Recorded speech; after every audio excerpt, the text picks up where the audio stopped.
Hi, this is Chris from Orange Coast College's art department, doing one of my favorite subjects, lighting the sphere, today with ink wash. We want to use glazing layers to build up the value and make easy transitions. So what I'm setting out to do is essentially create a sphere lit like this with all our major lighting and shading components. But instead of graphite like this original, we want to try it with ink, which is going to be pretty tough. The way I want to think about it is I'm going to do this in successive layers. So here's my paper white where the center light is. So I think what I want to do is get the shaded side of the sphere into the halftone, into the center light on my first pass. So this will all be about the same value, and then we'll transition into a zero value. Secondly, I'll try to get the core shadow and then hopefully get a nice gradation out of that core shadow into the shaded part of the sphere. After that, I'll try to get the cast shadow, and then after that, working up to my darkest colors, get the occlusion shadow between the cast shadow and the sphere itself. So probably 4 layers at least. So to get started, I want to make a circle, and I always recommend go find something round that's the size you want. In this case, I'm going to use this roll of tape, but kitchens are a great place to find round things. So easy trace for a round thing. And while I'm at it, I'll trace my ellipse here for my shadow. All right, that's about all the setup I need. So here comes the scary part, blending some ink. Watercolor, often you can lift your ink back up, but not always the case with, watercolor you can lift your paint back up, but you can't always do that with ink. Ink's a little bit more color fast. So I've got a little ink in my palette here, and I'm going to be looking for a really light value, kind of a 20, 30, somewhere in there. And ink dries pretty quick in a palette, so I want to be able to mix a lot of it here and then have a pretty big brush to be able to cover that area rapidly. So I'm going to try to cover most of the sphere with my overall light ink wash, and then take some water out and blend it into the center light area. But to get started, first I need to just get some water into my palette, and I need to mix a lot so I don't have to remix. And I can bring over some test paper to just make sure I'm getting the value that I want before I start. So I can tell I probably put too much ink in there, so I want to get a lot of water put back in. Let's give this a little test. It's not bad. It'll dry a little lighter, but that's probably a 30 right now, and it might dry to a 20. So I've got enough liquid, I think, to cover my area. But I think I might just go, I'm going to tempt fate a little bit, bring in a little bit more ink. Maybe go a wee bit darker. All right, that's probably a good amount. I'm going to start over here. I'm going to use the same angle for the light. So I'm going to tilt just a little bit so I can keep my wet edge going down.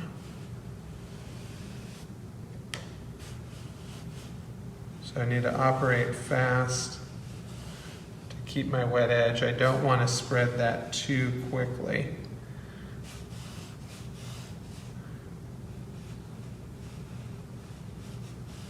And at this point, now I want to introduce some water and make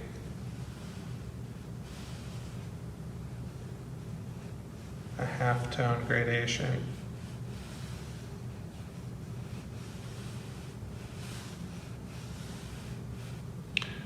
Introduce some more yet still.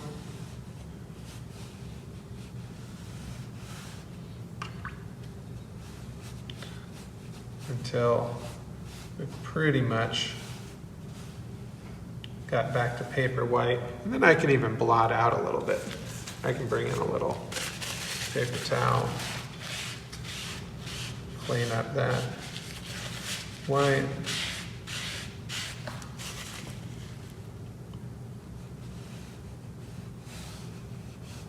Make it a little bit lighter. All right, so I think that's an okay first start.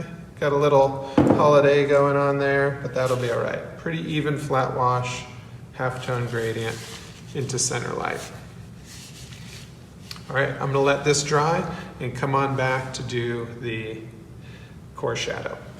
Okay, the first coat is dry and I'm setting out to do a lit sphere, and we've got some interesting ink runs on the top, and this is pretty typical with ink.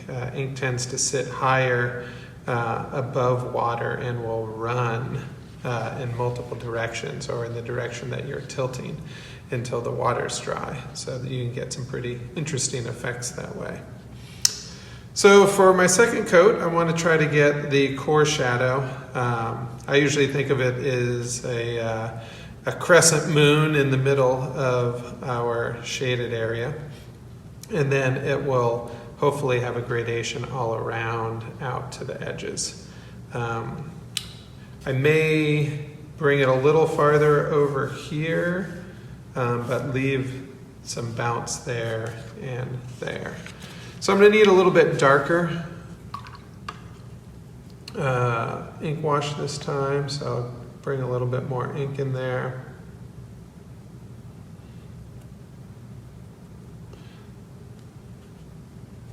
And again, I'm going to want to test this, so let's see what I've got. Still can use some more.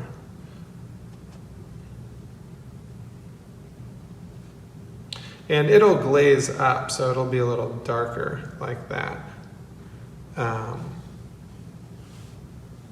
in my core shadow area. When you're glazing, you're adding value to value, kind of like multiply mode in Photoshop. So I think this will be pretty good, maybe a little darker yet. So I'm gonna get a little bit more ink out of my bottle, reload my ink area. Pull some of that in. Ooh, that turned out really dark. Too dark? Maybe. The nice part is I can keep adding water to that. So I think I'm going to add a little bit more water. I'm not too worried about polluting colors in my water since we're just monochromatic here. Ooh, that looks pretty good. All right, so I'm going to do my crescent, and then as rapidly as I can pull out with some more water.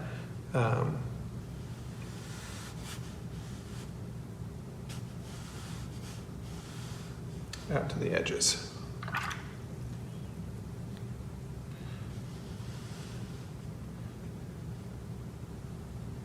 So we really want that to run out.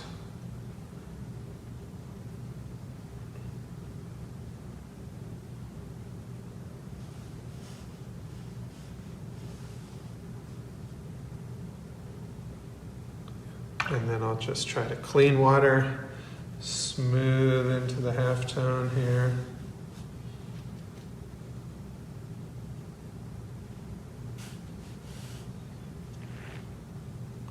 All right, now I think I may want a little bit more. Maybe this isn't dark enough, but since it's already wet, I'm really gonna get some run out here. So actually, you know what? I think that'll be too unpredictable. So I'm gonna wait and do a third. So my core shadow didn't stay as thick as I wanted. So I'm gonna actually put a 2.5 layer in here before moving on to the cast shadow. I'm going to come back and do this one more time once this dries.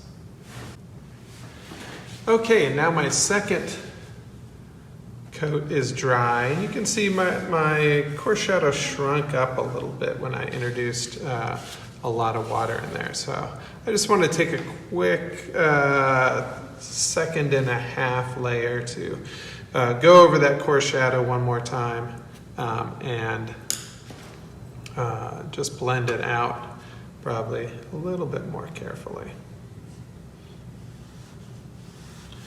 Also, this third step on here will get,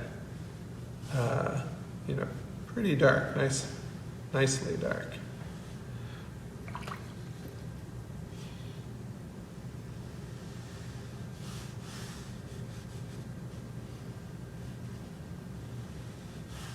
So I'm not going to brush into it as much as I did on that second layer.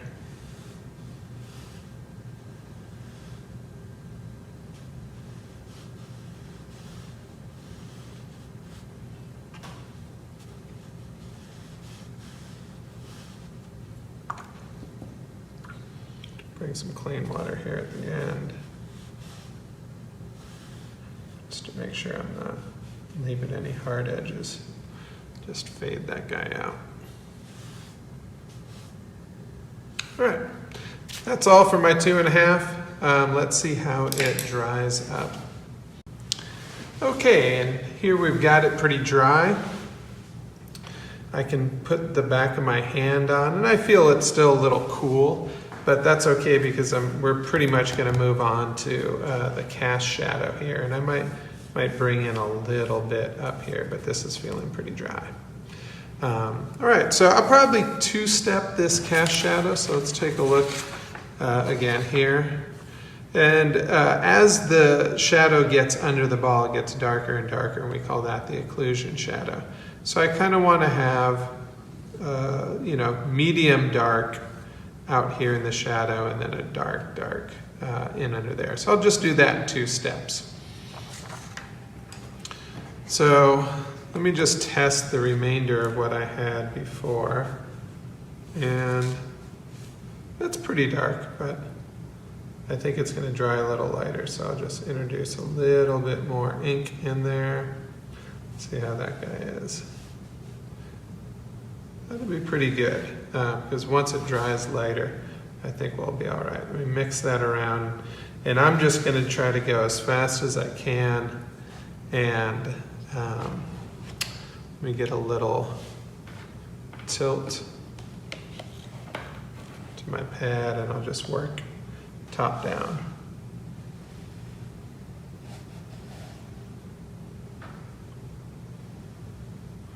I want to keep my wet edge moving.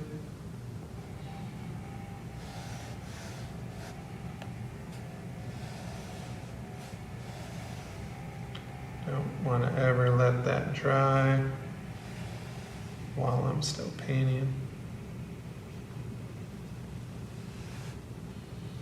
And just enough pre-mix to get in there. So this is just a flat wash. Now I'll tilt it back flat. And I've got probably a little bit I can just suck up with. I don't want to introduce water, I just want to introduce actually I think it's coming back in okay. I think it's going to distribute across the paper and be pretty flat. All right, so good cast shadow. We're going to let this dry and then come in and hit the occlusion. All right, and now we've got that dry shadow. So all I want to do at this point is get in there with an occlusion shadow. So I'll probably, what I'm going to try to do is get in there with the dark and pull it out this way, and then maybe take some water and let it bleed up right in this area, just a little bit up on the edge. So anything I add here is just going to be really dark on top of my already pretty dark. So here we go.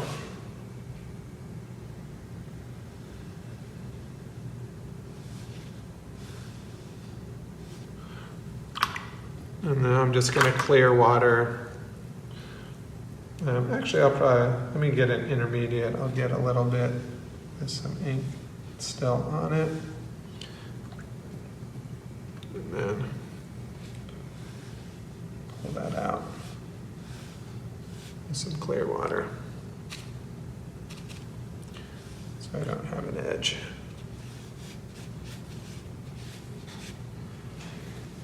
And now with a little of my dirty water, I'm just going to try to... Ooh, too dark.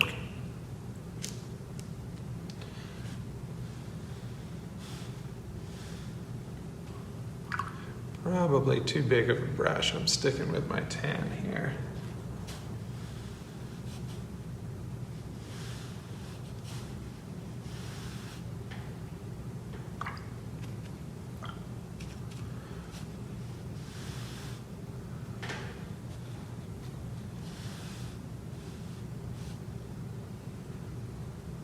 I've got that wet, and this is probably going to run because my paper's wet. And sometimes that gives you a nice little attractive sort of gradation from the running. See that sort of balloons? Now that's not really what I'm looking for there, so I'm going to run it back up. But that sort of bloom on the top can be pretty interesting sometimes. All right. Still just a little bit. I don't want to get quite a lost edge, but I want to get near to a lost edge down here. There we are. You can kind of see that pull in and up. Just sort of dilute that a little bit with the clear water.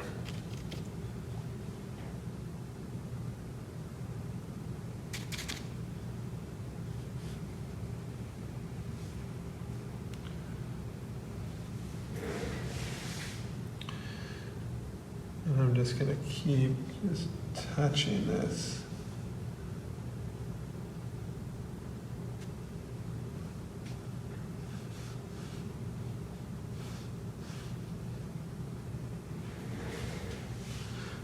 Probably too much run.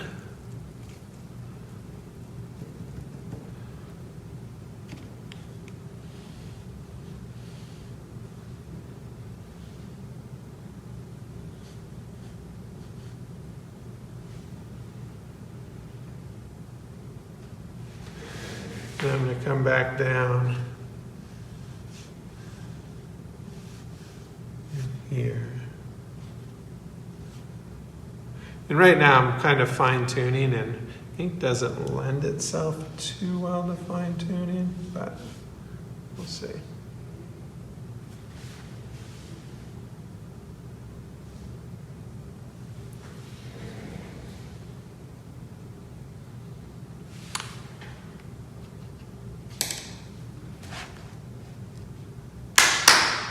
All right, and there you have it, an ink wash sphere being lit in a standard lighting scenario using layers of glazing by building up washes on top of each other and getting a little bit of that ink bloom that can happen with a gradation.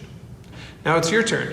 Go ahead and practice making a sphere and then use those exact same techniques to do a skull.